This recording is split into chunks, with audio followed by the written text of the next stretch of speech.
성경은 하나님의 말씀인데 하나님 말씀 중에서도 하나님이 우리를 구원하기 위한 그런 말씀.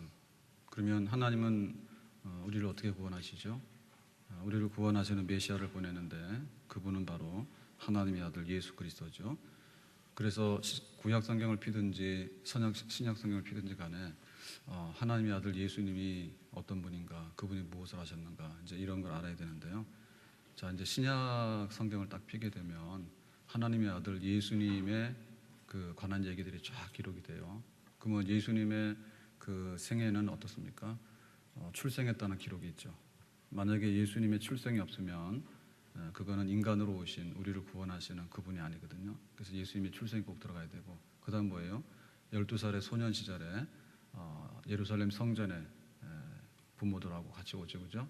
그래서 12살 소년 시절이 잠깐 기록되어 있고, 이제 그 다음에 이제 요단강에서 세례를 받은 다음에 하나님의 아들이다, 공생애를 시작하게 되죠. 자, 그래서 그 성경의 중심은 구원이고 구원의 중심은 하나님의 아들이고 하나님의 아들은 예수님이다. 근데 예수님은 인간으로 오셨다. 그리고 이제 12살 소년 시절을 경험을 하면서 마침내 이제 그 세례 요한의 세례를 받으면서 하나님의 아들이라고 하는 그런 이제 공생의 메시아로서의 우리를 구원하는 사역을 시작하신다 그랬어요. 그래서 이제 그 세례 받는 사건은 공생애를 시작하는 취임 사건으로 보는데, 그거 하고 나서 이제 뭐 하죠? 고향인 나사렛 갈릴리로 가셔가지고 잠깐 있다가 이제 6월절에 예루살렘에 오시죠. 그때 이제 가나의 혼인잔치 이런 게 있었고요. 자, 그러면 이제 예수님의 생애를 흔히 공생애 3년 내지 3년 반이다, 그 중간으로 잡는데요. 그러면 예수님의 그 십자가에서 죽으실 때까지의 하나님의 아들이다 그러고 나서 생애는 3년에 3년 반으로 보잖아요. 그럴 때 1년, 2년, 3년은 기준이 뭐라고요? 6월절, 4월 달에 예루살렘의 6월절, 그게 이제 중심입니다. 그래서 처음 6월절에서 두 번째 6월절까지가 공생의 1년, 그다음 두 번째 6월절에서 세 번째 6월절까지 공생의 2년, 그다음에 세 번째 6월절에서 마지막 네 번째 6월절에 돌아가시잖아요. 예루살렘 죽으시잖아요. 그러니까 공생의 3년이다 그러죠. 자, 그럴 때 이제 처음 그 예루살렘에 올라와서 6월절에 한 게 뭐죠? 대표적인 게 성전 청결이죠. 그래서 성전에 있는 뭐 비둘기 파는 사람, 또 환전상들 다 쫓아내고 만민이 기도하는 집인데 성전을 장사치의 소굴로 만들었다, 그런 얘기 하시죠. 그러니까 그 성전에 대한 불타는 열심은 뭡니까? 구원에 대한 열심이죠. 성전 하나님 계시는 곳이잖아요. 그러니까는 예수님이 곧 성전이다, 예수님이 부활하신 몸이 성전이다 해가지고 성전 회복의 역사는 예수님의 구원 역사를 말하는 거예요. 그래서 성전 청결했고요, 청결했고, 그러고 나서 예루살렘에서 한 8개월을 활동을 하십니다. 그러니까 첫 번째 6월절에 올라오셔가지고 한 8개월 동안 상당히 장기적으로 예루살렘에 머물면서 가르치고 기적을 행하고 그런 일을 행하셔요. 그러니까 사람들이 많이 모이죠. 세례 요한보다 예수님에게 많이 모이고. 자, 그래서 이제 8개월이 지난 다음에 다시 이제 갈릴리로 가시죠, 그죠? 갈릴리로 가셔가지고 이제 한 넉 달을 지낸 다음에 그 다음에 이제 두 번째 6월절, 예수님 생애의 두 번째 6월절이 이제 오게 되죠. 그래서 두 번째 6월절 날 예루살렘에 올라와가지고 그 하신 일이 뭐였습니까? 38년 된 병자를 고치는 베데스다 연못의 기적이죠. 그래서 38년 동안에 움직이지 못하는 사람 일어나서 가라 그랬더니 갔잖아요. 근데 그날이 안식일이었어. 그러니까 또 사람들이 막 시비하죠. 안식일에 사람 고치는 일을 했대, 하나님 율법을 범했대, 막 그러니까 예수님이 그게 아니다, 이제 이래가지고. 그러고 나서 두 번째 그 6월절 때는 예루살렘에 오래 계시지 않고 그 38년 된 그 병자를 고친 다음에 갈릴리로 바로 가십니다. 그러니까 이제 공생의 2년은 주로 갈릴리에서 거의 뭐 12달을 다 보냈다, 이렇게 보면 되겠죠. 그리고 이제 공생의 그 세 번째 6월절을 맞이하게 되는데, 세 번째 6월절 날은 예루살렘에 안 오셨어. 거기 갈릴리에 계셨어요. 자, 그렇게 하시면서 그 오병의 기적과 바다 위를 걸어가는 그런 기적을 행하시는 그런 것까지 하셨어요. 그러니까 이제 그 세 번째 6월절에서 네 번째 6월절은 1년인데 세 번째 6월절이 갈릴리에서 그냥 지나가잖아요. 그러니까 예수님의 생애가 이제 한 1년이 안 남았다는 얘기죠. 자, 그럴 때 이제 두 번째 6월절 지내고 나서 갈릴리로 가셔가지고 세 번째 6월절 때도 예루살렘 오지 않고 갈릴리에서 계속 사역하셨으니까 1년 넘게 계속 갈릴리 사역을 하시는데, 그때 주로 했던 게 뭡니까? 가르치고, 그 다음에 병 고치고, 그 다음에 귀신을 쫓아내고, 그런 일을 하셨어요. 그러니까는 그 갈릴리 사람들은 예루살렘 사람들보다도 순박하고요. 그리고 그런 종교 지도자들이 아니죠. 그게 잘 따르고, 그렇게 해가지고는 이제 그 대중적인 그런 인기, 또 대중적인 그런 그 예수님에 대한 지지가 많이 일어나게 됩니다. 그래서 오병이어 그러면은 남자만 5천 명 그랬는데 여자들하고 아이하고 합치면은 뭐 한 2만 명 이렇게 안 될까요?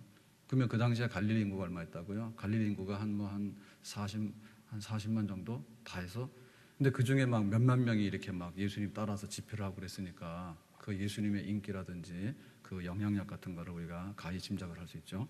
자, 그래서 이제 갈릴리의 사역, 그 갈릴리의 목회가 어떻게 보면 세상적으로 보면 대성공입니다. 대성공입니다. 그러니까 막 잡아다가 예수님을 왕으로 삼으려 하고 막 예수님 따라다니면 모든 게 다 해결될 것 같고 그런 이제 상황이 왔어요. 그랬는데 이제 예수님의 이 땅에서 남은 기간은 1년이 안 남았잖아요. 그럴 때 예수님께서 이거 계속하고 있으면 바보죠. 이거 계속하고 있으면은 매일같이 사람 먹는 거 퍼먹이고 아픈 사람 고치고 사람들이 좋다니까 거기서 그냥 가만히 앉아 계시고 이러다가는 뭘 못합니까? 인류 구원의 역사를 못한다지. 인류 구원의 역사. 그러니까 예수님께서 이 땅에 오신 것은 우리의 죄를 대신해서 죽으시고 그로 인해 가지고 하나님 앞에 구원받는 길을 열도록 하는 것. 그게 바로 예수님의 세상에서 오신 본 목적이었어요. 그러니까 이제 그 일을 이제 드디어 이제 하셔야 되잖아. 1년도 안 남았으니까. 그래서 예수님의 사역에 방향전환이 이루어지게 되는데, 방향전환이 이루어지는데 그게 뭐냐면 이제 그 제자들만, 소수의 제자들만 데리고 다니시면서 제자들에게 훈련을 아주 단단히 시키는 겁니다. 그렇게 해야지 이제 예수님께서 나중에 죽으시고 승천하시고 나서 너희들이 교회를 섬기고 세계 선교를 섬기라 했을 때 그 제자들 중심으로 인해 가지고 예수님의 가르침을 전파하고 그런 일을 하지 않을까요?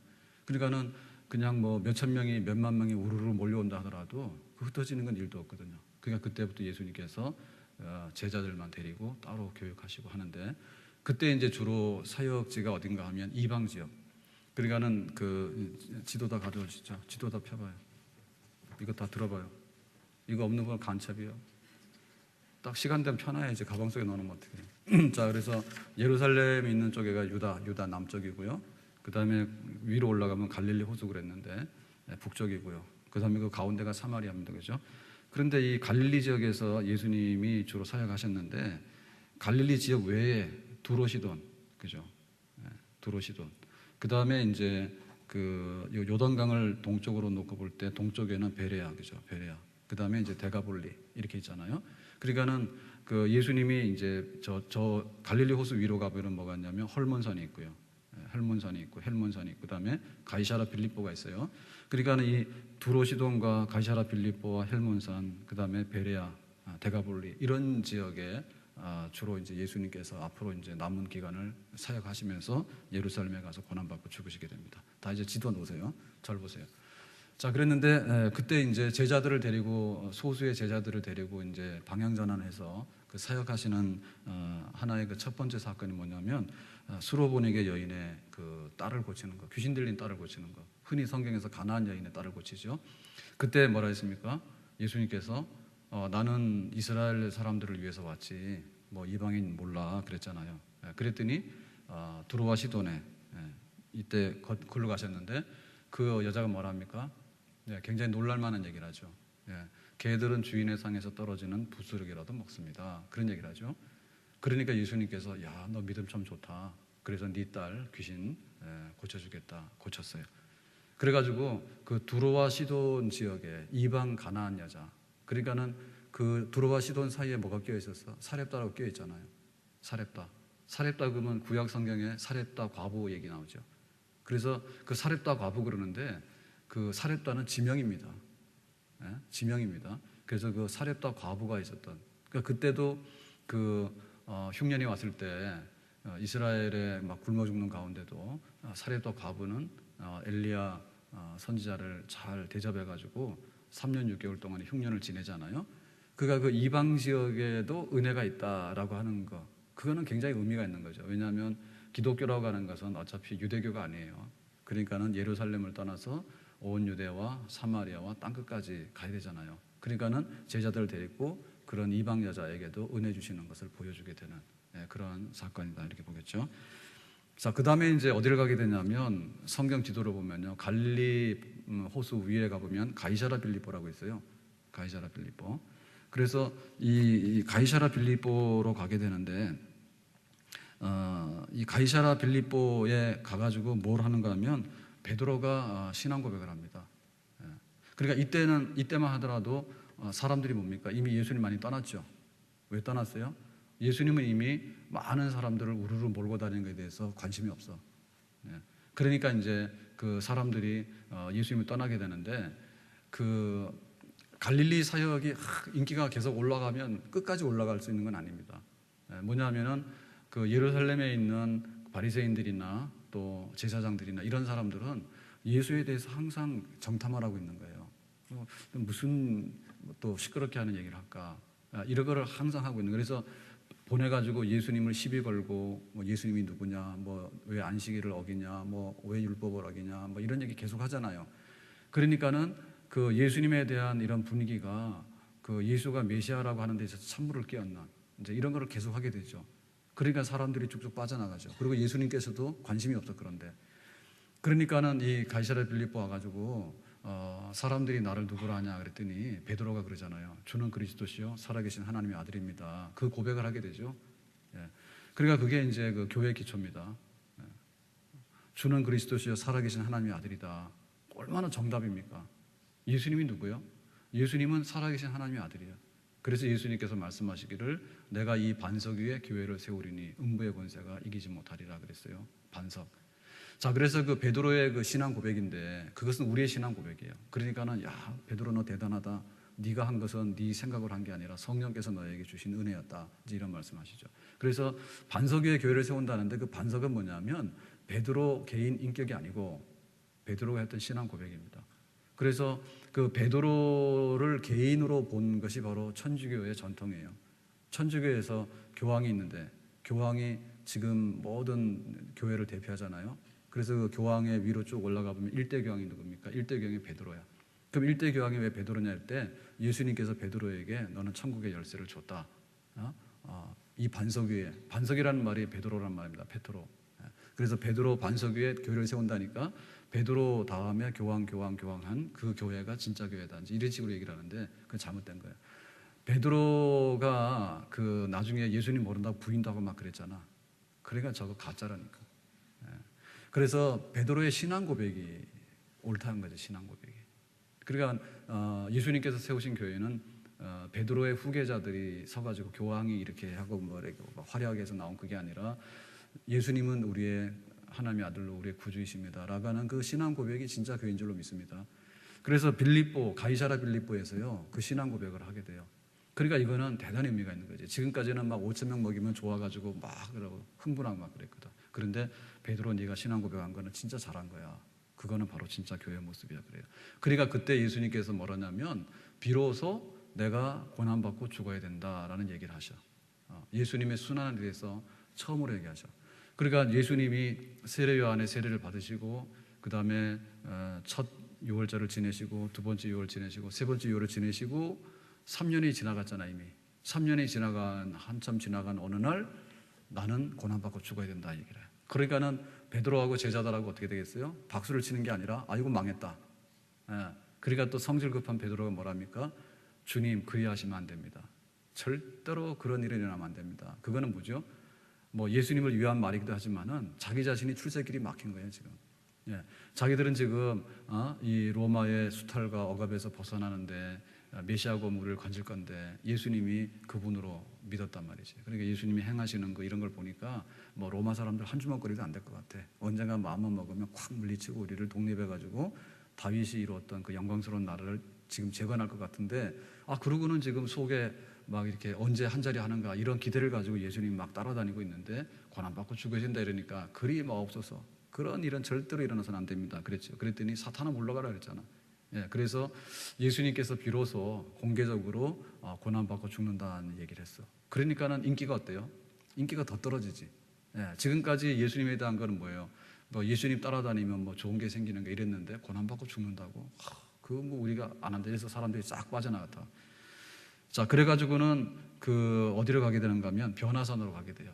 그래서 이 변화산이라고 하는 것은 그 예수님이 뭐 베드로 요한을 데리고 갔는데 거기서 이렇게 천사처럼 희게 변했다. 그래서 변화산이라 그러는데 과연 이 산이 어딜까라고 할 때 우리 성경 지도에서 보면 가이사랴 빌립보에서 조금 더 올라가면 헬몬산이라고 되어 있죠. 예, 그 산으로 추측을 하고 있습니다. 자, 거기 올라갔을 때 거기서 이제 예수님 기도하시는데 어떤 일이 일어났어요? 예, 막 천사와 같이 희게 광채가 났잖아. 그러니까 베드로가 보고 놀랬죠. 와, 영광스럽다.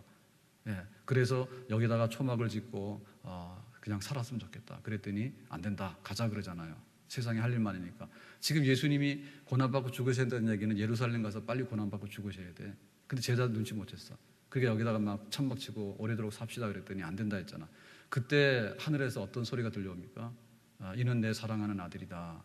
그죠? 그 소리가 들려와요. 음성이 들려와. 그러니까 이 음성은 언제 들었던 음성이에요? 예수님께서 세례 요한의 세례를 받을 때 그때 하늘에서 비둘기처럼 성령이 임하면서 이는 내 사랑하는 아들이다. 내 기뻐하는 아들이다. 그러잖아요. 하나님의 아들이다. 그러니까 그 음성이 언제? 변화산에서 또 들려오죠. 자, 변화산에서 들려오는데 그 음성은 뭐예요?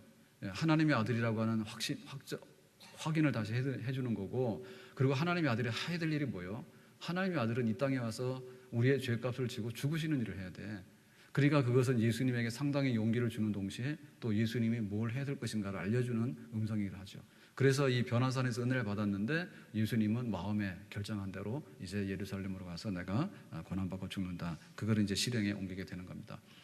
자, 그래가지고는 이제 그 예수님이 산에서 내려오시는데 뭐 귀신 들린 아이를 고치고 제자들이 못 고치니까 니네들은 왜 못 고치냐? 그랬더니 기도를 안 해서 그렇다. 그 제자들 꾸중 듣죠, 그죠? 나머지 제자들이. 그래서 이제 예수님은 이제 그 예루살렘으로 향해서 이제 가는 그런 준비를 하게 되는데 그 당시에 제자들은 뭐냐면 예수님이 하시는 말씀에 전혀 이해를 못했어. 그래가지고 또 그 가는 길에 뭐라 했냐면 누가 큰 사람이냐? 다시 말하면 누가 지금 국무총리를 하고 누가 장관을 할 것인가? 그거를 막 서로 간에 다퉜어. 누가 큰 자냐? 그러니까 예수님께서 그러잖아요. 섬기는 자가 높은 자고, 종이 더 지도자다 이런 얘기 하시잖아. 그러니까는 그 제자들을 훈련을 시켰지만은 제자들은 예수님의 고난과 죽음에 대해서 전혀 감지하지 못했어. 그러니까 철없는 제자들이야. 철이 하나도 없어. 우리도 아마 교회를 다닐 때 지금 예수를 믿는데 지금도 그 철없는 그리스도인이라고 하기 어려운 사람들이 상당수 여기에 있지 않을까, 그런 생각이 듭니다. 그리고 와가지고 관심이 어떻게 하면 예수님이 고난받고 죽으신 것을 우리가 세상에 전파할 것인가, 그게 관심사가 아니고 어떻게 하면은 예수님 덕에 한 자락 어디 가서 감토라도 쓰고 내가 잘 될 것인가, 그런 거. 그 철없는 그리스도인이에요. 철없는 그리스도. 그러니까 당시에 제자들의 수준이 그랬어. 말이 아니에요. 이건 나중에 마가의 다락방에서 성령 받고 나서 나중에서 예수님 승천하고 나중에서 그때서야 비로소 깨달아집니다. 성령께서 예수님의 고난과 죽으심이 그런 거야 알게 되는 거지.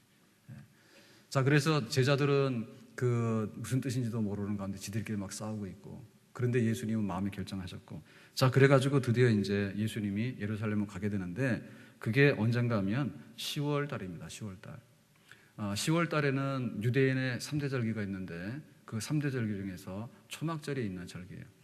자, 6월절하고 맥주절하고 초막절, 이게 3대 절기죠. 6월절은 4월입니다. 초막절은 10월입니다.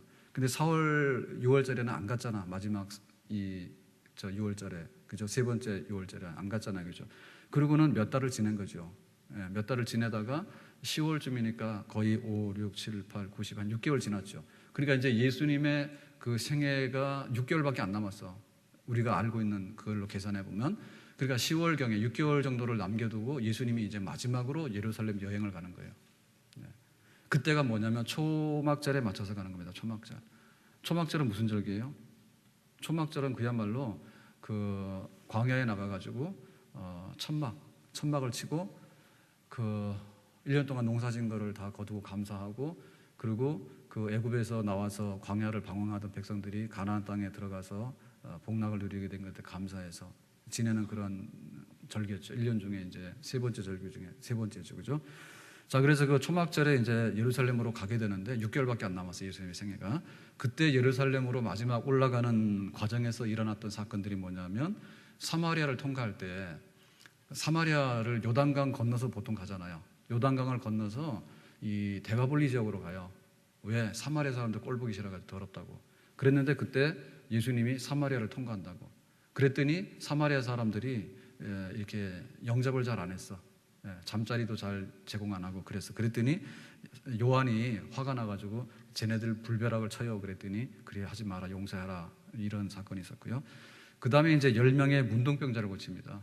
그래서 우리가 잘 알고 있는 사건인데, 그 10명의 문둥병자를 고쳤더니 돌아가는 길에 제사장한테 검사를 맡아야 되잖아. 그래야지 사회 복귀입니다. 격리되어 있는 사람들이니까. 그런데 그 중에 한 사람이 제사장에 가다가, 제사장에 가는 것보다도 예수님께 가서 내가 감사하다는 얘기 해야 되겠다. 그렇게 해서 한 사람이 돌아오는데 그 사람 누구였다고요? 사마리아 사람이었다 그러죠. 그래서 이제 그 10명의 문둥병자를 고치는 사건이 있고요. 그리고 이제 예수님을 따르겠다는 사람들이 나와요. 그러니까 예수님이 여우도 굴이 있고 공중에 새도 집이 있는데 인자는 머리 둘 곳이 없다. 그렇게 해서 이제 거절이죠. 그리고 또 나는 부친을 장사하고 내가 예수님 따라갈게요 그랬더니, 죽은 자는 죽은 자가 장사하고 너는 나를 따르라, 그런 말씀도 하셨고, 그 다음에 이제 가족하고 이별하고 따라갈게요 그랬더니 손에 쟁기를 잡고 뒤돌아보는 자는 하나님 나라에 합당치 않다. 그래서 우선순위로 예수님 제자가 된다, 뭐 이런 얘기가 있는데, 아무튼간에 예수님을 따르려고 하는 사람들에 대해서 예수님께서 다 아니라 이런 말씀을 하시죠. 그러니까는 이때 분위기는 뭡니까? 이때 분위기는 이미 모든 대중들하고는 관심이 없었고 택한 제자들에게만은 관심이 있었는데, 또 다른 사람들이 제자로 오는 것에 대해서도 예수님께서는 이미 많은 관심을 안 두고 오직 뭐예요?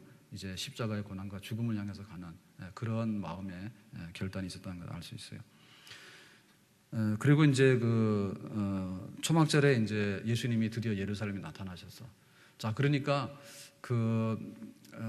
이번 4월, 6월절에 예수님이 예루살렘에 안 오셨잖아요. 그러니까는 1년 전, 그러니까 적어도 한 1년 반 전 6월절 날 예수님이 예루살렘에 나타나셨는데, 그때 38년 된 베데스다 연못가에 환자를 고치잖아요. 그러고 나서 한 1년 6개월 만에 초막절에 예수님 나타나셨으니까, 그러니까 예루살렘에 있는 그 바리새인들이나 또 제사장들이나 이런 종교 지도자들, 이런 사람들 어떻게 했어요? 바짝 긴장을 하겠죠. 지금 막 갈릴리에서도 예수를 죽이려고 했다고. 갈릴리에서도. 근데 예수님께서 드디어 예루살렘에 나타난 거예요. 그러니까는 얼마나 이제 긴장을 하고 막 이렇게 눈이 번쩍번쩍해서 예수님을 이제 트집 잡으려 하겠어요. 자, 그런 상태에 초막절에 나가가지고 예수님께서 명절 끝날에 뭐라고 말씀하시는 거니? 나를 믿는 자는 그 배에서 생수의 강이 흘러나리라, 이런 말씀을 하십니다. 자, 여기에 우리가 기억나죠, 그 말씀. 나를 믿으면 그 배에서 생수의 강이 흐를 것이다. 자, 강이란 얘기는 물이란 얘기죠.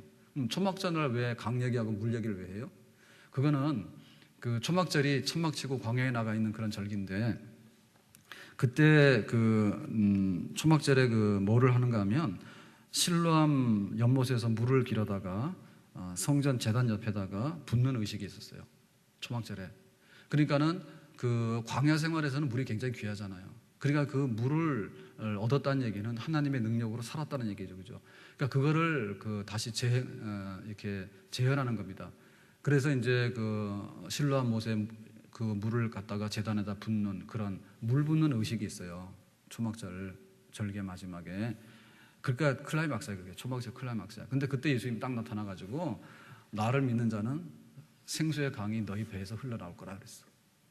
그 얘기는 예수님이 나중에 성령을 주실 거라고 하는 얘기인데, 아무튼간에 그 초막절에 예수님이 하나님의 아들로서 나를 믿고 내가 성령을 보내가지고 너희들이 지금 이 물 주는 것보다는 아주 상대도 안 되는 그런 생수의 강이 너희 배 속에서 확 흘러넘칠 거라, 이런 얘기를 하심으로 인해서 예수님이 누구인가? 그야말로 하나님의 아들이다. 이제 이런 얘기를 그 절기를 이용해가지고 다시 말씀하시는 거예요. 그러니까 또 한 번 예루살렘이 어떻게 되겠어요? 예루살렘이 들썩들썩하겠죠. 그리고 이 초막절의 그 열기가 뭐예요? 예수님께로 가게 되겠죠. 예수님이 성령의 강을 흐르게 해서 너희들 다 주리라, 이렇게 했으니까. 그래가지고 이제 한 6개월밖에 안 남았는데 예루살렘은 다시 예수님의 그 뭡니까 사역의 이제 그 새로운 그런 중심지가 됩니다. 그때 예루살렘에 머물면서 어떤 걸 하게 됐냐면 어떤 율법 선생이 와서 물어요. 내가 어떻게 하면 내가 구원을 받을 수 있겠냐. 그러니까 굉장히 잘난 척한 거죠. 그러니까 하나님을 사랑하고 이웃 사랑하라 그랬더니 나는 그런 계명을 다 지켰어요. 그러니까 내가 구원받을 수 있는가 말해보세요 그랬잖아. 그랬더니 예수님께서 네 이웃을 사랑하라 그랬잖아요. 그러니까 나는 이웃 다 사랑했다. 근데 내가 뭐 안 사랑한 거 있냐 이랬더니 그때 하시는 말씀이 사마리아 사람 얘기. 강도 만난 자가 있는데 제사장도 지나가고 레위인도 지나가고 그때 사마리아 사람이 와가지고 그 사람을 낙에다 태워가지고 여관에 데리고 가서 치료하고 돈도 다 주더라. 그러니까는 그 이웃이 누구냐? 강도 만난 사람을 돕는 사람이 이웃을 사랑하는 거야. 너는 그러니까 틀렸어. 그 얘기 하시죠. 자, 그런 얘기 하시고 그 다음에 예수님께서 주기도문을 가르쳐요. 제자들한테 주기도문을 가르쳐.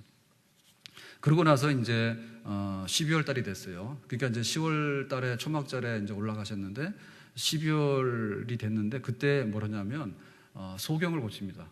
지금 예루살렘에 올라와서 계시는 거예요. 그러니까 그 소경을 고치는데 소경을 고칠 때 어떻게 고쳤습니까? 진흙을 이겨가지고 눈에 바르고 실로와 못에 가서 씻으라 했다고. 그래가지고 이제 그 소경을 고치게 되는데 사람들이 그러죠. 이 소경은 누구의 죄 때문에 소경이에요? 자기 본인 때문에요? 아니면 부모 때문에? 이렇게 물으니까 예수님께서 하나님이 영광 받기 위해서 하나님이 하실 일이 있어서 이 사람 소경됐다. 그 얘기 하시죠. 그러니까는 그 유대인들은 어떤 인강부 그러니까 율법에 대한 어떤 그 허물 때문에 너는 이런 죄값을 받는다 이렇게 얘기했는데 예수님께서 그런 게 아니다 얘기하시죠. 아무튼간에 그날 그 사람의 그 눈을 실로와 못에 보내서 씻으라 해서 고쳐요. 그러니까는 눈이 떠졌으니까 또 어떻게 돼요? 그래가 또 예루살렘이 난리가 났죠. 그런데 예수님께서는 행하시는 모든 기적들이 그야말로 장난 삼아서 하는 그리고 뭐 이게 뉴스에 나오라고 하는 그런 기적은 아닙니다. 표적이라고 해요. 표적. 그러니까 예수님이 눈뜨게 하는 거는 다 예수님이 하실 말씀이 있어서 그런데 그게 뭐냐면 내가 빛이다 그래요. 내가 세상의 빛이다. 그러니까 내가 세상의 빛이라고 하는 얘기는 하나님이라는 얘기예요. 빛이라고 하는 얘기는 보통은 뭡니까? 보통은 우리가 뭐예요? 빛을 반사하잖아요. 전등도 그냥 전기를 켜면은 전기가 통하면서 발광해가지고 빛을 내는 거 아니에요. 그러니까 저거는 빛 그 자체는 아니죠, 그죠? 빛을 반사하는 체잖아요, 그죠? 그러니까 내가 빛이다. 그거를 말씀하기 위해서 소경의 눈을 뜨게 했어. 나는 빛이요. 그게 결국엔 뭐냐? 내가 메시아다 그 말입니다. 내가 하나님이다 그 말이에요.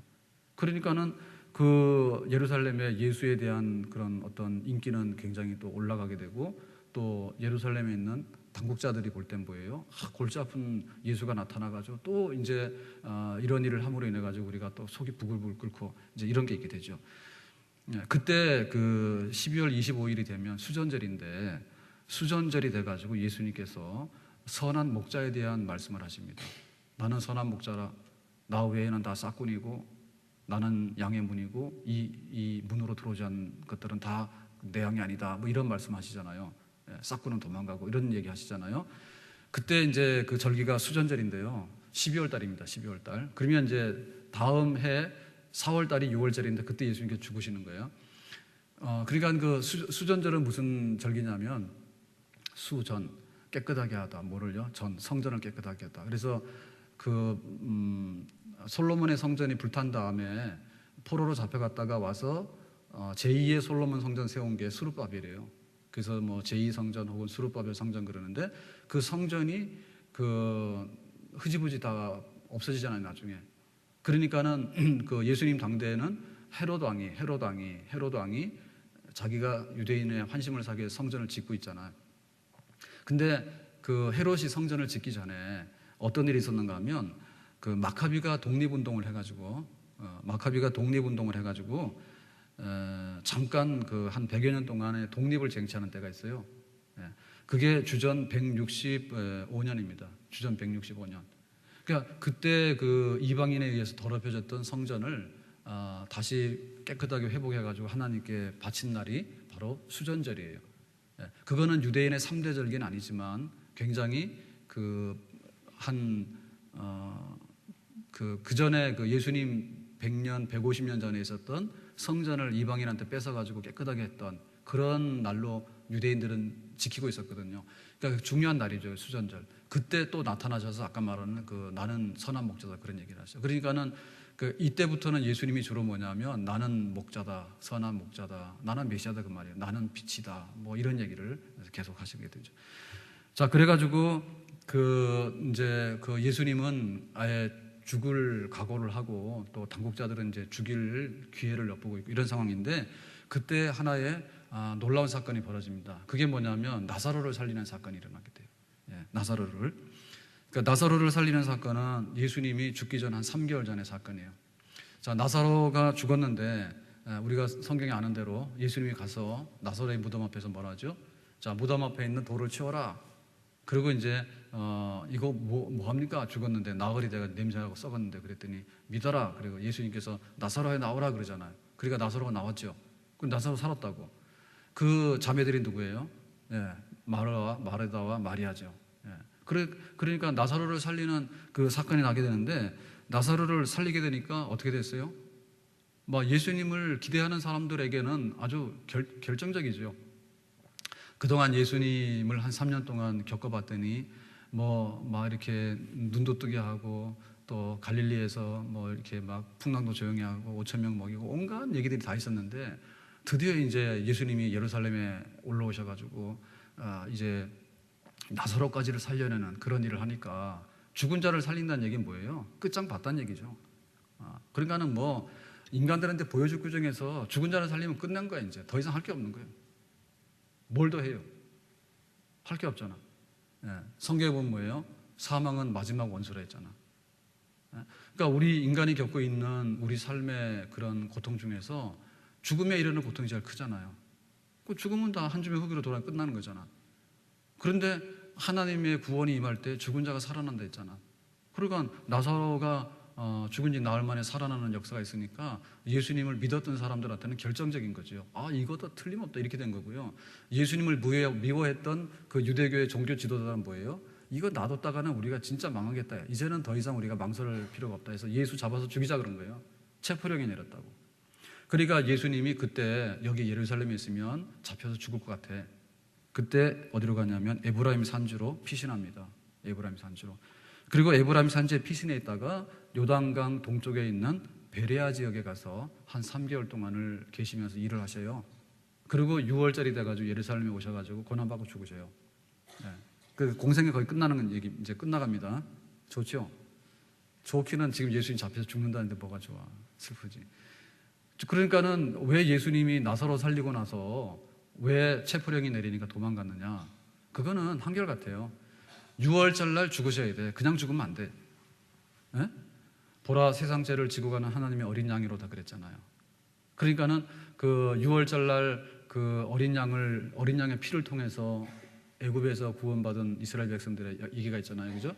그러니까는 예수님의 그 생애는 딴 날 죽으면 안 돼. 6월절 날 어린 양 대속하는 남의 죄를 대신해서 죽는 죽음으로 죽으셔야 돼. 그러니까 4월달에 6월절이니까 아직도 때가 안 됐단 말이야. 그러니까 피한 거지. 예수님이 죽기 싫어서 피했고 뭐 나중에는 못 피하니까 죽고 그런 건 아닙니다. 네. 그래서 피했다가 그 6월절이 되는 기간에 베레아를 가게 되는데 지도 보시면 알겠지만 요단강 동편에 베레아라고 있죠. 그죠? 요단강 동편에 베레아 찾았어요? 찾았어요? 찾았으면 다 들어봐요. 찾으신 분만 들어봐. 안 찾으신 분 뭐예요 지금? 빨리 찾아요. 어딘지 모르면서도 빨리 찾아. 네. 자, 베레아로 가서 요단강 동편으로 베레아 가서 한 마지막 3개월 동안 사역하신다. 네. 저기도 보여주잖아요. 베레아. 봤죠? 네. 사해바다 위로 오른쪽 편 베레아 지역이다. 자, 그래서 베레아로 갔는데 그건 이때 베레아로 왜 갔을까? 그러니까 아직 6월절이 안 됐으니까 그런 거기도 하기도. 그다음에 뭐냐면 예수님이 그 유다 지역과 그 갈릴리 지역 주로 사역하시면서 두로와 시돈과 그 가이사라 빌립보와 그다음에 데가폴리스까지 다 했다고. 근데 베레아 지역에는 예수님께서 본격적인 사역을 안 했어. 그러니까 여기도 구원받아야 되잖아요. 그래서 가신 거예요. 마지막에 남겨둔 데를 가신 거예요. 자, 그래서 베레아가 가지고 병 고치는 일을 하게 되고 또 하나님 말씀을 가르치게 되죠. 그때 하신 말씀이 뭐냐면 예를 들면 이런 겁니다. 탕자의 비유. 둘째 아들이 아버지한테 돈 주세요. 그래가지고 나가서 허랑방탕 다 쓰고 왔더니 아버지가 송아지 잡아가지고 잔치하더라. 탕자의 비유. 그 베레아 지역에서 하신 말씀이고요. 그 다음에 이제 부자와 나사로 얘기했죠. 부자는 날마다 잔치하는데 어느 날 부자도 죽고 나사로도 죽었다. 나사로는 거지였고 헌데를 알았다. 그런데 나사로는 아브라함의 품에 갔고 부자는 아브라함의 품에 가지 못하고 음부에 던져졌다. 그래서 물 한 방울만 주세요. 그랬더니 물 한 방울 줄 수 없다. 거기하고 여기하고는 소통이 안 되는 데다. 그렇게 얘기를 하니까 그러면 우리 가족들이 여기 오지 않게 해주세요. 그랬더니 네가 걱정할 거 아니다. 세상에는 회당이 있고 선지자들이 다 있다. 그런 말씀하시잖아.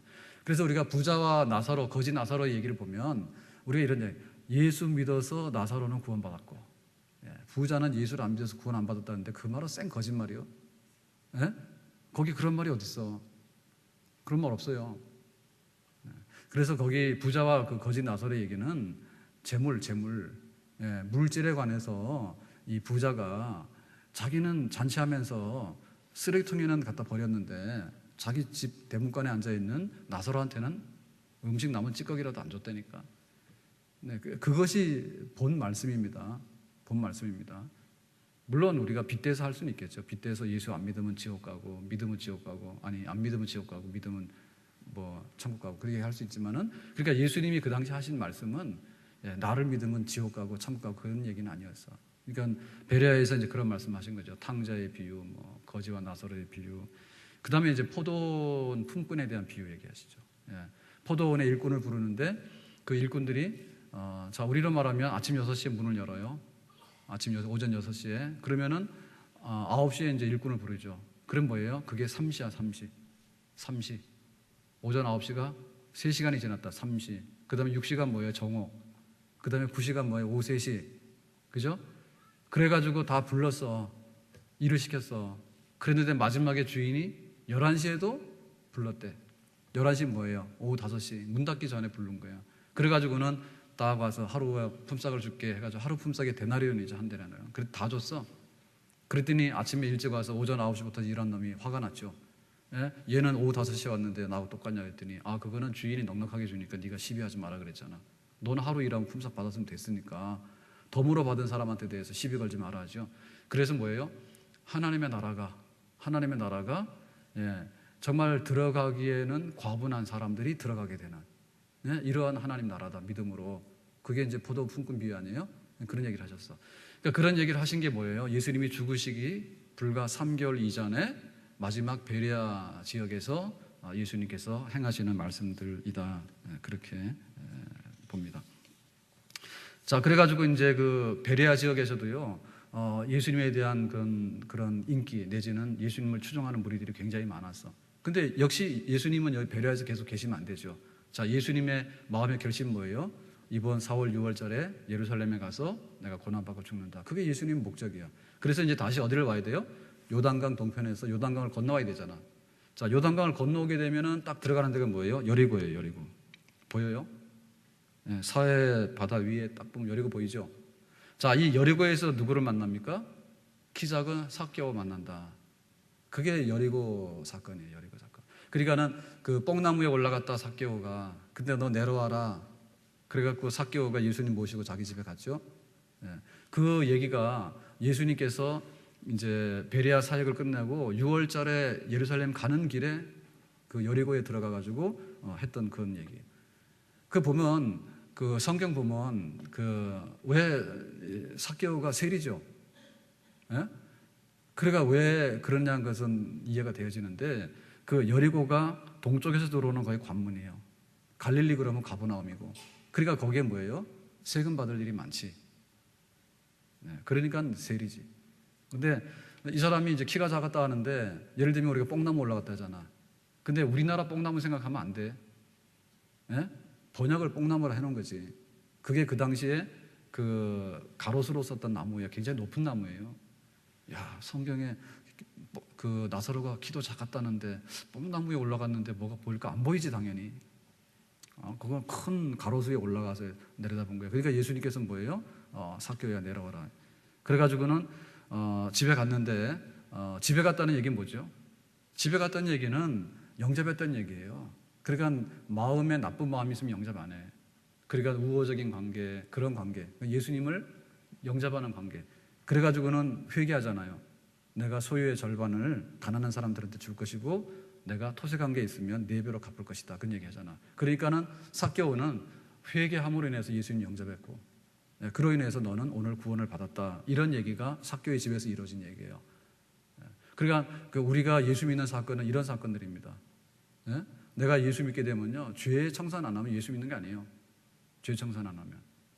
그래서 이제 이 삭개오를 여리고에서 만난 다음에 이제 오시게 되는데 예루살렘을 오게 되는 거예요. 예루살렘 뭐 지내러 왔어요? 유월절 지내러 왔죠. 그래서 유월절 지내기 일주일 전에 도착을 해요. 6일 전에. 6일 전에 도착하게 되는데 숙소는 어디? 숙소는 살렸던 나사로. 이전에 마리아와 마르다, 예수님 영접했던 마리아와 마르다 집에 나사로가 죽었는데 또 나사로 살렸잖아. 석 달 전에. 그러니까 그 집에 가서 예수님이 숙소를 삼아 유월절 지내는데 이해되겠어요? 예수님이 살려낸 나사로의 집에 가면 환영받고 예수님 애정이 있을 거 아니에요. 그리고 베다니라고 했는데 그 예루살렘까지는 굉장히 가까워요. 뭐 오리 그랬나 오리? 심리가 4km예요. 그러니까는 예수님이 이렇게 베다니 나사로의 집에서 예루살렘까지를 왔다 갔다 하셔도 전혀 이상이 없는, 제가 밥 먹으러 우리 집에 갔다 와더라도 전혀 이상이 없다. 그렇게 되는. 저는 그래도 막 여기 한 10리가 넘잖아 우리 집까지가. 그래도 가서 밥 먹고 또 밥 먹고 오잖아요. 그러니까 예수님이 마지막 유월절을 지내기 엿새 전에 도착하셨는데 베다니의 나사로의 집에서 계시면서 낮에는 예루살렘에 갔다 오시고 그렇게. 자, 그러면 이제 마지막 일주일 동안의 예수님의 행적에 대해서 얘기를 해야 되는데요. 그때 토요일부터 시작이 됩니다. 예수님께서 여리고를 거쳐가지고 딱 예루살렘에 도착한 게 베다니의 마르다의 집에 도착한 게 뭐냐면 토요일이에요, 토요일. 그때 마리아가 예수님에게 향유를 붓습니다. 향유. 향유를 붓고 예수님의 발에다가 붓고 씻으니까 향유가 집에 냄새가 가득했다. 그랬더니 와서 뭐 이런 거를 왜 막 쓰느냐 뭐 이러는데 이것은 예수님의 죽음을 의미하는 거다. 그래가지고 이제 칭찬하죠. 아무튼 간에 예수님께서 그렇게 해서 토요일 날 지내세요. 그 다음에 이제 우리가 말하는 일요일에 예수님이 낙이 타고 예루살렘에 입성하십니다. 일요일에. 그래서 이 낙이 타고 입성하는 날, 이 날이 뭐냐면 우리가 종려주일로 지내죠. 지금 교회로서는 종려주일. 그래서 낙이 타고 입성할 때 보통 때는 예수님께서 이런 일을 안 하셨잖아. 예수님이 처음에 공생의 첫 해 예루살렘에도 오셨고 두 번째도 오셨고 그렇게 했는데 예수님이 언제 나귀를 타고 와요? 그러니까 이거 말 타고 왔다는 얘기는 뭐냐면 왕의 행차를 의미하는 겁니다. 왕의 행차. 근데 특이한 것은 로마 사람들이 탔던 말하고는 이거 다르다는 얘기지. 그래서 나귀라고 하는 것은요, 말 종류 중에서도 폼 없는 거, 그냥 보잘것없는 그런 거거든요. 그래서 굉장히 겸손하고 보잘것없는 그런 왕. 그러니까 예수님이 이제 나귀를 타고 딱 올 때 사람들은 뭐 종려나무 가지를 꺾어다가 바닥에다가 뭐 환영하고 깔고 막 이렇게 막 노래를 부르고 그랬잖아요. 그때 부른 노래가 호산나? 호산나라는 말은 우리를 구원하소서. 그러니까 이제 예루살렘에 있는 사람들이 이제 유월절 다가오는데 예수님이 이제 오셨어. 그러니까 그동안도 기대치가 굉장히 많았잖아. 그러니까 이번에 막 나귀 타고 이렇게 딱 이렇게 왕의 행차입니다. 왕의 행차. 왕의 행차입니다. 그러니까는 예루살렘에 있는 사람들의 기대가 폭발한 거죠, 이제. 이번에야말로 예수님의 하고자 하는 일을 다 보여주세요. 그건 뭐냐면 로마 사람들을 쳐부시고 우리를 구원하소서. 어떤 세상적인 새로운 나라가 도래할 것 같은 정권이 교체되고요. 그런 기대감이 폭발한 거예요. 그래서 이제 낙이 타고 입성하게 될 때요, 사람들이 막 찬양하고 그럽니다. 호산나 우리를 구원하소서 막 그럽니다. 그랬더니 바리새인들이나 제사장들은 어때요? 속에서 열받아 죽겠지. 지금 예수를 그때 나사로 살린 사건에 잡으려고 그랬는데 예수가 사라지고 나서 3개월 만에 딱 나타나서 6월절에 일주일 전에 나타나가지고 막 낙이 타고 막 왕의 행차를 하고 하니까 뭐예요? 이제는 막 이 그 종교 지도자들이 난리가 난 거 아니에요, 그죠? 난리가 났죠. 그래서 너희들이 뜻도 모르면서 무슨 호산나냐 그러고 막 했더니 뭐라 그래요? 예?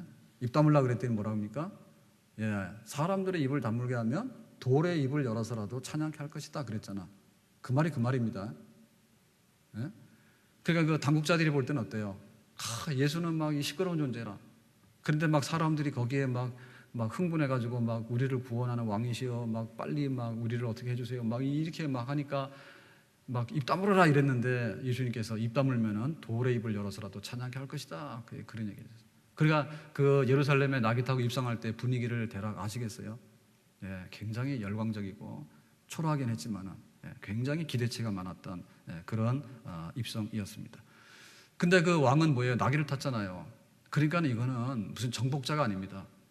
세상의 무력을 가지고요 정복을 하고요, 돈을 가지고 정복하고요, 그래가지고 세상에다가 무슨 나라를 건설하려고 하는 게 아니야. 그러니까는 성경에서 말하는 왕은 뭐냐면 고난받는 왕이야. 그리고 세상에서는 생각할 수 없는 왕이죠. 어떻게 종이 되는 왕이 어디 있습니까? 그리고 고난받는 왕이 어디 있어요? 그런데 예수님께서는 고난받으심으로 인해 가지고 살리는 왕, 그런 왕이 되려고 오신 거야. 그러니까 사람들의 기대치하고 뭐예요? 정반대로 가잖아요. 그래서 나중에 예수를 십자가에 못 박아 죽이라 했던 사람들이 이 사람들이야. 그거는 그럴 수밖에 없는 거예요.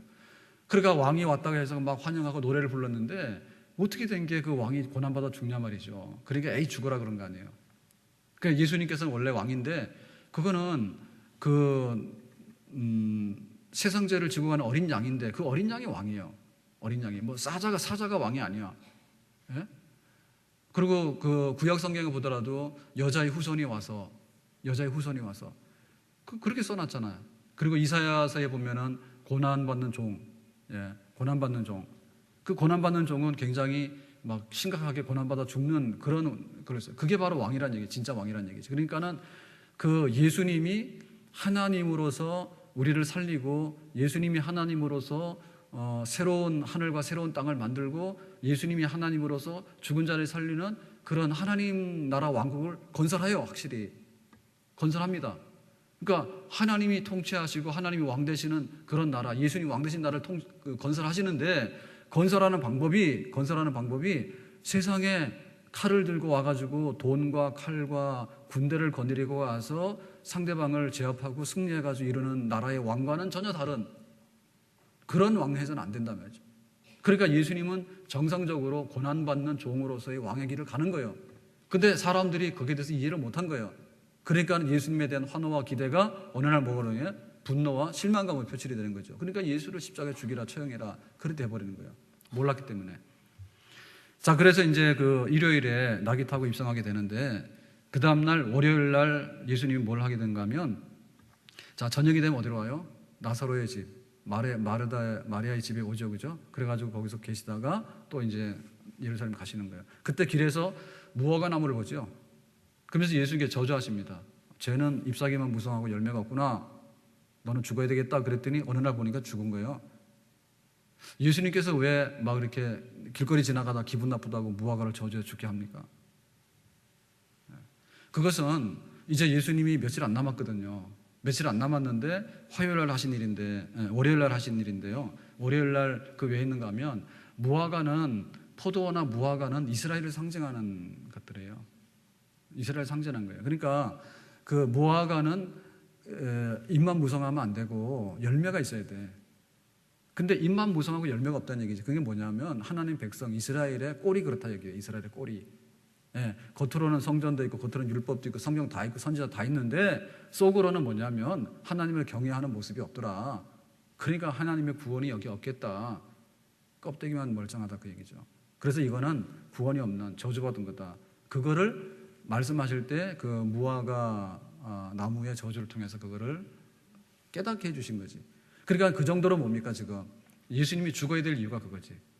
만약에 예수님이 안 죽게 되면 유대교의 본부가 예루살렘인데 이 예루살렘 성전과 그 유대교가 입막은 번창한 거야. 그러니까 니네 아무리 해봐도 열매도 없어서 죽은 거다 그 말이야. 그러니까 예수님께서 이 유대교가 아닌 정말 여호와를 경외하고 예수를 믿어서 구원받게 되는 그런 진짜 열매 맺는 구원의 열매 맺는 그걸 위해서 내가 이제 며칠 후에 6월절 날 죽어야 되겠다. 그건 예수님에 대해서는 또 그런 의미가 또 거기에 담겨 있는 거죠. 그래서 이제 그 월요일이 지나가게 되고 그 월요일 날 두 번째 성전 청결하게 하는 역사를 이룹니다. 그래서 성전 청결하는 게 예수님의 생애의 시작과 마지막인데 첫 공생애 때 예수님께서 하신 게 뭔가 하면 첫 공생애 때 예수님이 예루살렘에 올라와가지고 성전에서 장사하는 좀 내쫓은 그런 일을 했죠. 근데 지금 그 마지막 6월절에 예수님께서 뭐 하세요? 월요일에 성전 청결하는 걸 또 해요. 그러니까 예수님이 성전을 회복하고자 하는 거죠. 하나님의 구원을 회복하는 일이 예수님 사역의 시작과 마지막이다. 그 월요일에 한 겁니다. 그 다음날 화요일 날 뭐라는가 하면 그 종교 지도자들이 막 질문을 하고 막 그러는데 예수님께 답변하시고요. 그러면서 감람산에 올라가서 예루살렘을 보셔요. 감람산에 올라가셔서 예루살렘 보시면서 예루살렘이 멸망하게 된 것에 대해서 통분히 여기시고 눈물 흘리십니다. 그리고 그때 하시는 말씀이 뭐냐면 예루살렘의 멸망이 너무나 안타까운 일이고 그리고 세상의 끝날 예수님께서 재림하시기 전에 그 말세의 그 환난과 말세의 징조들이 뭔가 그러니까 깨어서 예수의 재림을 기다리도록 해라. 그런 교훈의 말씀을 감람산에서 하시게 되는 그게 바로 이제 화요일 날 일입니다. 그리고 나서 이제 수요일 날은 기록이 없어요. 수요일 날은 기록이 없어. 아마도 수요 예배 들으신 것 같아. 아무튼 수요일 날은 기록이 없어요. 자, 그 다음날 목요일 날 뭘 하시는가 하면 목요일 날 드디어 이제 그 6월절 만찬을 합니다. 6월절 만찬을 하게 되는데 그 만찬 자리에서 세족식 하죠, 그죠?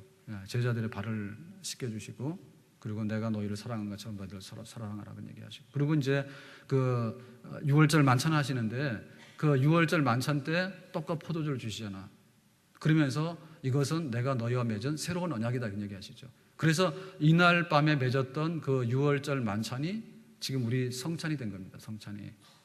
그래서 그날 그 나눴던 그 새로운 그 약속이 뭔가 하면 내가 주는 이 떡은 내 살이고 내가 주는 잔은 내가 흘리는 피다. 그러니까는 이 피와 살이라고 하는 것은 예수님의 생명이에요. 자, 예수님께서 죄값을 대신해서 우리의 죄값을 대신해 가지고 예수님의 생명을 줄 테니까 너희들은 나를 믿게 되면 죄의 사함을 받게 되고 하나님 아버지와 관계가 정상적으로 화해해서 화평하게 된다. 그런 그 언약을 맺은 것이 마지막 6월절 만찬이 되겠네요. 그러니까 그 6월절 제자들하고 마지막 만찬은 그냥 헤어지기 전에 제자들하고 죽기 전에 그냥 실컷 먹고 죽자라고 하는 그런 어떤 이별의 음식이라기보다는 예수님께서 우리와 맺은 구원의 언약의 성격이 뭔가를 확인해주는 그런 의미의 만찬이었다 이렇게 보겠죠. 그래서 우리가 교회에서 그 먹는 만찬 중에요 두 가지 의미가 있는데 주일날 예배 끝나고 만나원에서 먹는 만찬은 그냥 배고파서 먹는 만찬이고요. 또 성도들하고 좋아서 먹는 만찬입니다. 근데 그것도 잘 하셔야 됩니다. 그냥 쐐 가는 거 안 좋아요. 가급적이면 만찬에 참여를 하세요. 그래서 먹는데 탐하지 말고 집사님하고 얘기도 좀 하고 권사님들하고 얘기도 하고 같이 기도도 하고 그래가지고 그 형제 애를 식탁에서 나누는 거는 해야 되는 일이에요. 잘 하고 계세요? 그래서 그것도 그냥 와서 이렇게 대충 보기 싫은 사람 만나면은 탁 등 돌리고 하고 그렇게 하면 안 돼요. 그래서 한 주 내내 기도하시다가 내가 이번 주일날 누구하고 밥을 먹으면서 좀 화해를 했으면 좋겠다. 혹은 서로 간에 격려를 했으면 좋겠다. 그런 하나님의 이런 게 좀 임해야 됩니다. 그래서 미리 전화를 해. 그래서 집사님, 권사님 이번 주일날 제가 식당에서 같이 식사를 하고 싶어요. 이렇게 프로포즈를 하는 거예요. 그래서 이제 주일날 만찬을 하고 그렇게 하시는 것이 예수님의 제자인 줄로 믿습니다. 밥 먹으려는데 뭐가 싫어요? 그렇게 하시는 거예요. 근데 그보다 더 중요한 게 뭐냐면 성찬이에요.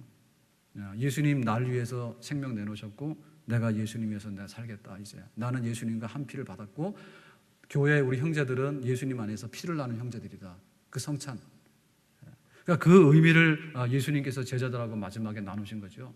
그리고는 예수님이 이제 그 기도하러 가시는데 어디로 갔어요? 겟세마네 동산으로 가시죠. 그래서 기도하시는 중에 배신자가 누구예요? 가룟 유다죠. 가룟 유다의 배신으로 인해서 밀고 해가지고 그 체포하러 오잖아요. 그리고 예수님께서 체포돼가지고 어디로 갑니까? 제사장한테 끌려가죠. 그래서 거기서 이제 신문을 받으면서 어디로 넘겨집니까? 산헤드린 공회에 넘겨지게 되죠. 그 산헤드린 공회는 그 유대인들의 자치적인 판결 내지는 종교적인 것을 다 관장하는 기관이에요. 산헤드린이. 근데 거기서 뭐예요? 예수님 잡아다가 고문 주고 그 다음에 거기서 뭐예요? 신성 모독이다 해가지고 예수는 죽어야 돼라고 이제 결정 내리잖아. 그러니까는 유대인의 법으로는 이미 체포돼가지고 그날 제사장에게 신문 받고 그 다음에 산헤드린 그걸 바로 막 불법으로 열었죠. 밤에 열어가지고는 뭐 성전을 모독했고 뭐 신성 하나님의 아들이라 했으니까 신성 모독했고 뭐 이래가지고는 죽어야 돼 그랬잖아. 그날 밤에. 그런데 자기들은 그 사형 집행을 못 하거든요. 왜? 로마 사람들이 허락을 받아야 돼. 그러니까는 로마 사람들이 허락받기 위해서 누구한테 데리고 갑니까? 빌라도의 법정에 데리고 가죠. 그래가지고는 빌라도 법정에 가가지고는 예수를 죽이라 그러니까 빌라도가 왜 예수가 왜 나는 죽일 수 없어 그랬더니 사람들이 막 폭동이 일어나잖아요. 안 죽이면 가만 안 둔다고. 그리고 막 소리를 지르고. 그러니까 빌라도가 그냥 할 수 없이 사람들 겁나서 폭동 일으킬까 봐. 자기가 총독이니까 반란이 일어나면 안 되잖아요. 그러니까 그러면 나는 몰라 그러고는 슬그머니 예수 죽이라고 내놓잖아. 그래서 그 로마 법에 의해서 그 많이 사람을 사형시킬 수 있는 거예요. 그러니까는 그 유대인들이 자치적으로 볼 때 산헤드린에서 잡아다가 예수를 재판할 때는 신성모독이다, 하나님이라 했다, 하나님의 아들이라 했다는 그 죄목을 했는데 실제로 로마법으로 처형할 때 뭐예요? 로마에 반역했다 해가지고는 갖다가 처형하도록 하잖아요. 그래서 그때 그 처형을 당하는데 그 십자가형이라고 하는 것은 우리가 아는 대로 뭐죠? 십자가형이라고 하는 것은요, 로마의 최악질적인 죄수들을 처형하는 가장 무서운 법이에요. 처형법이에요. 그러니까 예수님은 그런 죄를 뒤집어쓰고 그 십자가형이라고 하는 가장 무서운 벌을 받아서 십자가에서 실제로 당하시게 되는 겁니다. 그러니까 그 예수님의 그 생애를 이렇게 볼 것 같으면 지금 그 마지막 그 한 주간에 이루어지는 사건이 있죠. 그 안에서 이루어진 것, 그리고 3개월 전에 예루살렘에 와서 나사로 살리고 베레아로 가서 한 거, 그것 거의 다입니다. 특별히 그 토요일부터 와가지고 그 성금요일 십자가에서 못 박혀 죽는 그 사건까지, 그 동안에 이제 예수님께서 감람산에 가셔가지고 말씀하신 게 있고, 그리고 그 제자들하고 마지막 그 다락방에서 만찬을 나누면서 위에서 한 기도 같은 이런 거 있고, 그런 내용들이 굉장히 많아요. 그러니까 그 예수님의 생애, 그러면은 예수님의 생애의 마지막에 최종적인 하이라이트가 뭔가, 그거 우리가 생각할 때 흔히 예수님의 그 고난과 죽으심이라 얘기하잖아요. 그러니까 그 예수님의 고난과 죽으심에 대해서 우리가 좀 더 공생의 3년 동안에 그 3년 차 6개월이 지난 다음에 초막절에 오셔가지고 나사로 살려내고 도피 생활하시다가 베레아 가서 3개월 계시다가 예루살렘에 6월절 엿새 전에 오셔가지고 한 주간 동안 준비하시고, 그리고 이제 6월절 어린 양으로 로마법에 의해서 처형당하시는 그런 과정. 그러니까 예수님의 생애 그러면 고난받고 죽으신 게 실제로 맞아. 실제로. 그리고 성경을 딱 피게 되면 예수님께서 뭐 오병이의 기적을 행하셔가지고 사람들 먹인 거, 그 다음에 뭐 산상수훈에 좋은 말씀 해주신 거 이런 것도 있는데, 실제로 성경을 펴서 보면은 예수님께서 그 마지막 일주일을 지내면서 그 긴장감 속에서 그리고 그 잡혀가지고 그 넘겨지는 과정, 죽음에 이르는 과정을 대부분 써놓고 있습니다. 그러니까는 성경 안에서 우리가 뭘 발견하냐면 나를 대신해서 고난받고 죽으신 예수님, 그 예수님을 발견할 때 우리는 신약 성경을 읽은 사람인 줄로 믿습니다. 예수 나를 위하여, 같이 합시다. 십자가를 질 때 세상 죄를 지시고 고쳐당하셔. 예수여 예수여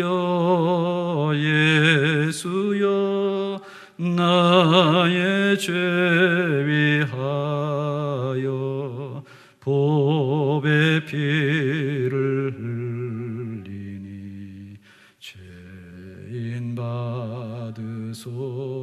예수여 예수여 예수여 예수여 나의 죄 위하여 보배 피를 흘리니 죄인 받으소. 보라 세상 죄를 지고 가는 하나님의 어린 양이로다. 보라 세상 죄를 지고 가는 하나님의 어린 양이로다. 하나님께서 우리를 구원하기 위해서 우리의 모든 죄값을 예수님에게다 모아가지고 다 갖다가 얹혔습니다. 그랬더니 예수님께서 우리의 모든 죄를 몽땅 받아가지고 그 십자가의 형을 받아 죽으심으로 인해서 죄값을 다 지불하셨습니다.